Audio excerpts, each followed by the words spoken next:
मेरी संस्था VK dynamic leadership centre बात करेगी औद्योगिक संबंधों की क्रांति, और जिसमें आज आवश्यकता है बहुत सारे बदलाव लाने की। इसीलिए इस वीडियो का टाइटल है बदलो बढ़ो उद्यमता के साथ।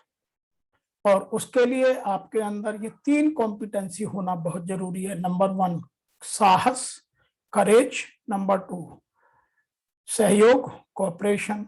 और नंबर 3 मूल्य, your personal and professional value system, your ethics, your consistent behaviour. तो जब तक हम इन चीजों को ठीक से नहीं समझेंगे और नहीं बदलेंगे, तब तक भारत में औद्योगिक संबंधों की क्रांति आने वाली नहीं है। आज भी हम मानते हैं कि industrial relations are good in India, लेकिन वास्तविकता से परे है, क्योंकि कई जगह बहुत सारे लोग दबाव में, कई जगह बहुत सारे लोग अपने मजबूरी में, जब भी मौका मिलता है बाहर के लोगों में बहकावे में आकर कुछ भी औद्योगिक अशांति फैलाने का प्रयास, या जब मौका मिल जाता है तो अननेसेसरी घेराव या स्ट्राइक पर चले जाते हैं। तो वह औद्योगिक संबंधों की मजबूती नहीं है। इसलिए हमें समझने की जरूरत है कि कोई परिस्थिति प्रतिकूल हो या अनुकूल हो, लेकिन मेरे संबंध मेरे कर्मकारों के साथ, मेरे श्रम के साथ बहुत मजबूत हो। उसके लिए हमें अपने आप में बहुत सारे बदलाव लाने होंगे। हमें कानून से 2 कदम आगे बढ़ना होगा और उद्योग की आवश्यकता को समझना होगा। तब हमारे औद्योगिक संबंध बहुत मजबूत हो सकते हैं। आइए समझते हैं What are the causes for industrial dispute? आपने देखा होगा हर उद्योग में मैनेजमेंट वर्सेस वर्कर 2 ग्रुप बन जाते हैं, और वो कभी भी उनकी मानसिकता एक दूसरे को सपोर्ट करने की नहीं होती है। एम्प्लॉयर वर्ग सोचता है कि मजदूर काम नहीं करना चाहता। इंडस्ट्रियल ट्रेड यूनियंस जितनी हैं उनके अपने वेस्टेड इंटरेस्ट हैं या पॉलिटिकली मोटिवेटेड हैं। उन्हें उद्योग के बारे में, उद्योग के प्रोडक्ट के बारे में, क्वालिटी के बारे में, टाइम डिलीवरी के बारे में, प्रॉफिटेबिलिटी के बारे में कुछ मतलब नहीं है। उसी के साथ साथ दूसरा पक्ष, जिसको हम श्रम कहते हैं, लेबर कहते हैं, जिसका रिप्रेजेंटेशन ट्रेड यूनियन लीडर्स करते हैं, वो कहते हैं कि मालिक को केवल प्रॉफिट कमाना है, मालिक को मैक्सिमम प्रॉफिट कमाकर अपना प्रॉफिट बड़ा दिखाना है, बैलेंस शीट को बड़ा करना है, और हमारे साथ हमेशा अन्याय करना है। तो ये दोनों मानसिकता एक दूसरे की धुर विरोधी है। इन सबको एक करने के लिए हमें अब आवश्यकता है औद्योगिक संबंधों को ठीक से समझने की, उनमें 2 कदम आगे चलने की, उनको गहराई से मजबूत बनाने की। उसके लिए करना क्या है? पहले हमें इंडस्ट्रियल डिस्प्यूट किन किन कारणों से होते हैं ये समझना है। नंबर 1 है इकोनॉमिक कारण, पैसे के कारण, और दूसरे हैं बिना पैसे के कारण। पैसे के कारण है lower wage, payment of bonus का, जो बोनस का भुगतान है वो समय से ना होना या कम होना, या बहुत सारे अलाउंसेस को नहीं दिया जाना, या अलाउंसेस में कहना और करना और। नंबर 2 है conditions of work, safety provisions, working hours, leave with wages, holidays और स्टैंडिंग ऑर्डर्स के और बहुत सारे इश्यूज। नंबर 3 पर आते हैं injustice with the man power because of unjust lay off and retrenchment. जब आदमी के जवानी में हमने काम किया, जब ओल्ड एज आती है तो हम रिट्रेंच करने की बात करते थे। तो ये 3 बड़े कारण हैं जिनके कारण से उद्योगों में इनसिक्योरिटी या नॉन कोऑपरेशन की भावना पनप जाती है। अब दूसरे हैं नॉन इकोनॉमिक कारण, जिनमें पैसे का प्रभाव नहीं है, लेकिन जीवन की गुणवत्ता और जीवन की जो सहजता है, सरलता है, उसका विकास है, परिवार का विकास है, समाज का विकास है, उन सब की बहुत महत्व है। जैसे विक्टिमाइजेशन ऑफ वर्कर्स, वर्कर को ऐसा लगता है कि मेरा मैनेजर या मेरा मालिक मेरा विक्टिमाइजेशन करता है। नंबर 2, मुझे ठीक से ट्रीट नहीं करता, ill treatment by staff members, क्योंकि white collar blue collar job में हमेशा झगड़ा रहता है। अब तो ब्लैक कॉलर की जॉब आ गए हैं और बहुत सारे जॉब की परिभाषा बन गई है। नंबर 3 पर आता है सिंपैथेटिक स्ट्राइक। जब उनको लगता है तो मौका मिलते ही वो कभी ना कभी अपनी एक स्ट्राइक में सिंपैथी गेन करने के लिए, सबको यूनाइट करने के लिए इन कामों में चले जाते हैं। नंबर 4 है पॉलिटिकल फैक्टर्स। भारत सरकार या राज्य सरकारें अपने कारणों से बहुत सारी इंडस्ट्रियल अनरेस्ट फैलवाते हैं, जिसमें रिटायरमेंट एज एक बहुत बड़ा मुद्दा है, जिसमें बार बार लेबर लॉ में अमेंडमेंट करना, श्रम के स्ट्रक्चर को चेंज करना, लेबर पॉलिसीज में फ्रीक्वेंट चेंज लाना, एनफोर्समेंट डायरेक्टरेट के द्वारा लेबर लॉ को ठीक से डायरेक्ट ना कराना या उनको उद्योगों में ठीक से एनफोर्स कराने में दिक्कत होना, या उसकी जानकारी पूरे श्रमिक समुदाय तक ना पहुंचाना, ये बहुत सारे कारण हैं। नंबर 6 इनडिसिप्लिन, अनुशासन, कभी बताए बिना छुट्टी मार लेना, अपने वर्क प्लेस से गायब रहना, अपने प्रोसेस के स्टैंडर्ड को फॉलो ना करना, और बहुत सारे इनडिसिप्लिन के बहुत सारे कारण हैं। उन सब के कारण भी हमारे इंडस्ट्रियल डिस्प्यूट होते हैं। और आज वर्तमान में जो मैन्युफैक्चरिंग सेक्टर के अलावा और जो ऑर्गेनाइजेशंस हैं, चाहे वो आईटी सेक्टर हो, चाहे वो बैंकिंग सेक्टर हो, चाहे वो हेल्थ केयर हो, चाहे वो इंश्योरेंस सेक्टर हो, या आपका जो सर्विस और यूटिलिटी के सेक्टर्स हैं, उन सब में वर्क लाइफ बैलेंस अब लगभग सभी लोग 10 से 12 घंटे का काम कराने लगे हैं। सभी लोगों को मिनिमम वेज देने में दिक्कत होने लगी है। केवल उतना टच करते हैं जो गवर्नमेंट ने मिनिमम कर, तो फेयर वेज को वो देना नहीं चाहते। और जो एम्प्लॉय से काम लेते हैं उसको ठीक से उसके लिए वेलफेयर की या उसके सेटिस्फैक्शन की या उसके एंगेजमेंट की ठीक से बात नहीं करते हैं। तो ये बहुत सारे कारण होकर इंडस्ट्रियल डिस्प्यूट को पैदा करते रहते हैं। अब इंडस्ट्रियल डिस्प्यूट है क्या? It's all about relationship.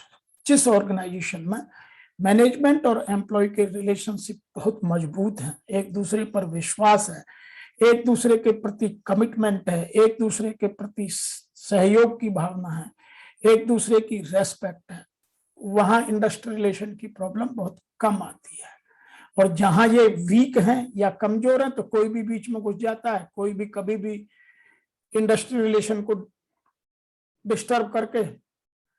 उसके लिए हमने जो इंडस्ट्रियल के चैलेंजेस हैं वो बहुत बढ़ गए हैं, वो मेरा आप वीडियो देखेंगे। यदि आपने मेरे चैनल को सब्सक्राइब कर रखा है तो मैंने बहुत सारे वीडियो इसी पर डाले हैं कि आज इंडस्ट्रियल रिलेशंस को वर्कर ही डिस्टर्ब नहीं करता, आउटसाइड या बाउंड्री मैनेजमेंट बहुत ज्यादा डिस्टर्ब करने लगा है। तो ये सब रिलेशनशिप का कमाल है। अब रिलेशनशिप को कैसे डेवलप किया जाए, उसका कारण है take effective care of all team members. उसमें कोई हायरार्किकल डिफरेंस नहीं होना चाहिए, कोई छोटा बड़ा नहीं होना चाहिए, कोई पोजीशन का डिफरेंस नहीं होना चाहिए। We all are team members and we are suppose to take care of each other. तब तो टीम मजबूत बनती है। जहां मैं और तुम की भावना रहती है, मैं अलग और आप अलग, तो वहां टीम नहीं बनती। इसीलिए टीम बनने में व्हाइट कॉलर और ब्लू कॉलर जॉब का जो कंसेप्ट है वो जितनी जल्दी मिनिमाइज किया जाए, जितनी जल्दी उसको ठीक किया जाए, उस गैप को कम किया जाए, उतनी जल्दी केयर की भावना अधिक होगी। मैं बहुत सारे उदाहरण दे सकता हूं, जैसे कैंटीन कुछ लोग 2 बनाकर रखते हैं, स्टाफ की अलग, वर्कर्स की अलग। This is wrong. All are human being.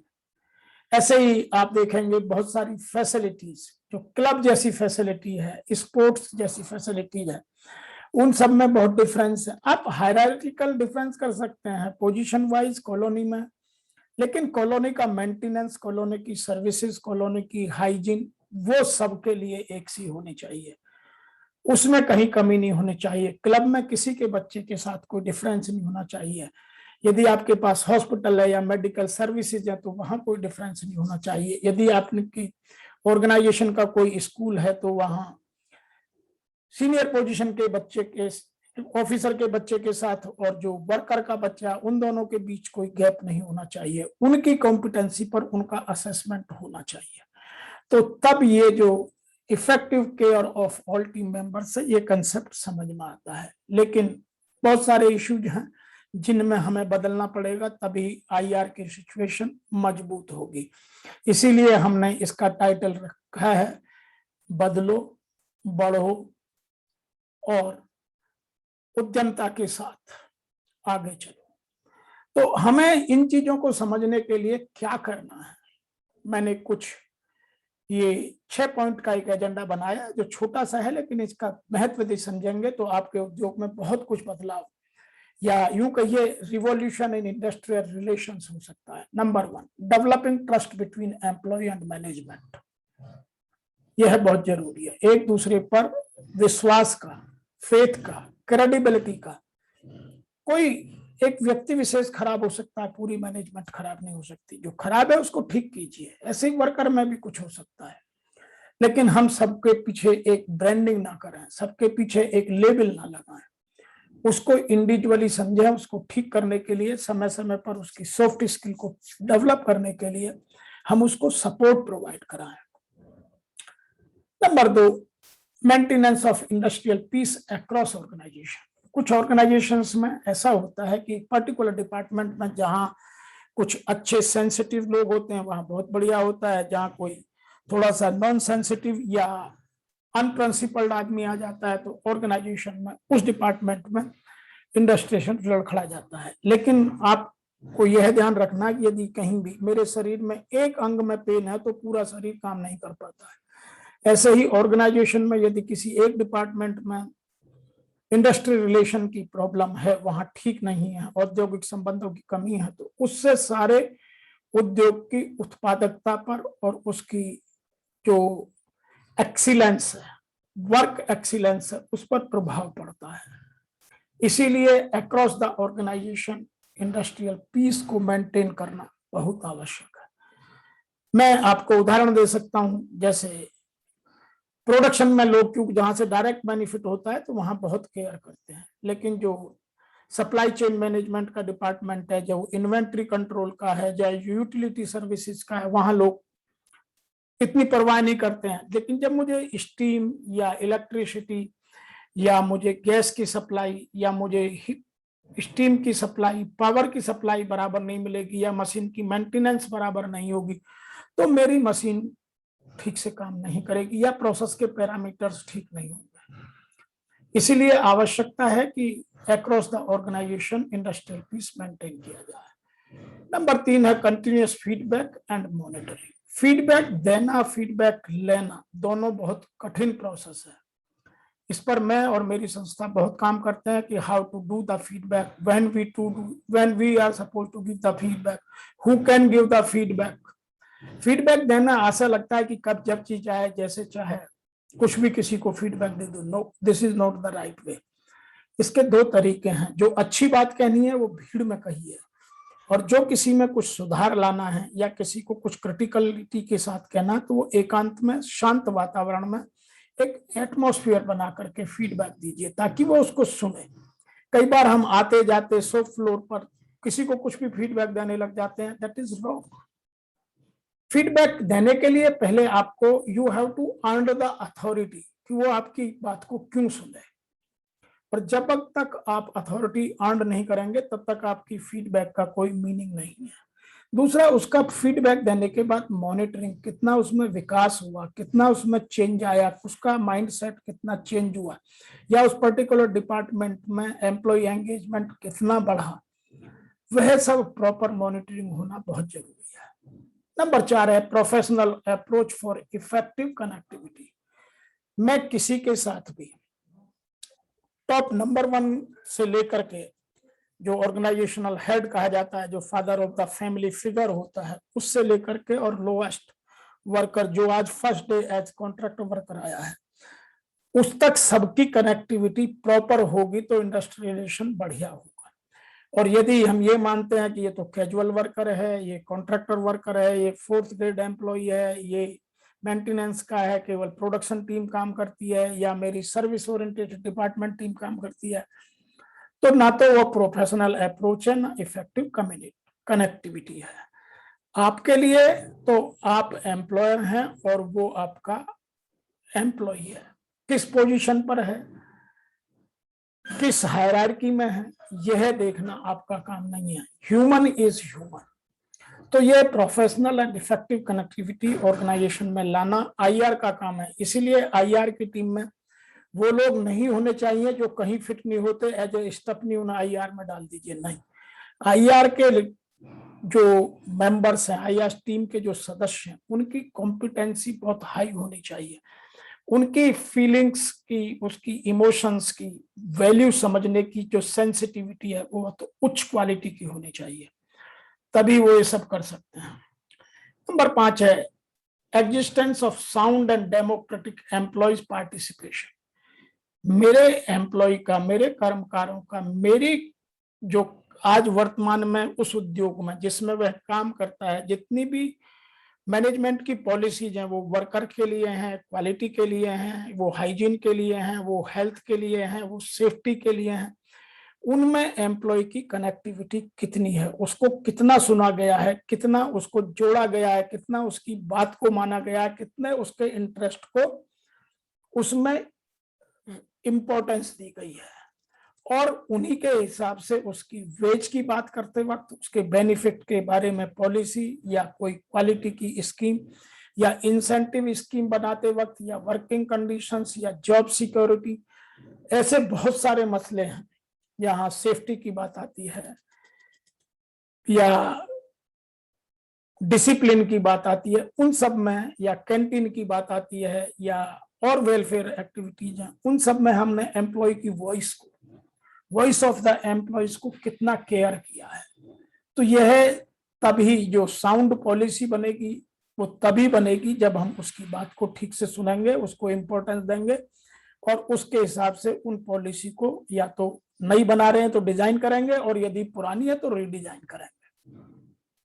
Last but not the least, do more than the enforce labour law. जो भारत सरकार के या राज्य सरकार के कानून या उप कानून बनाए गए हैं जो मेरे उद्योग से संबंधित हैं, उनकी नंबर 1 भी हो सकती है, 10 भी हो सकती है। अभी भारत सरकार ने उन सबको 4 कोडों में बांट दिया है, जब वो इम्प्लीकेट होंगे तब वो 4 हो जाएंगे। अभी नंबर वो कहीं 42 होता है, कहीं 38 होता है, कहीं 30 होता है।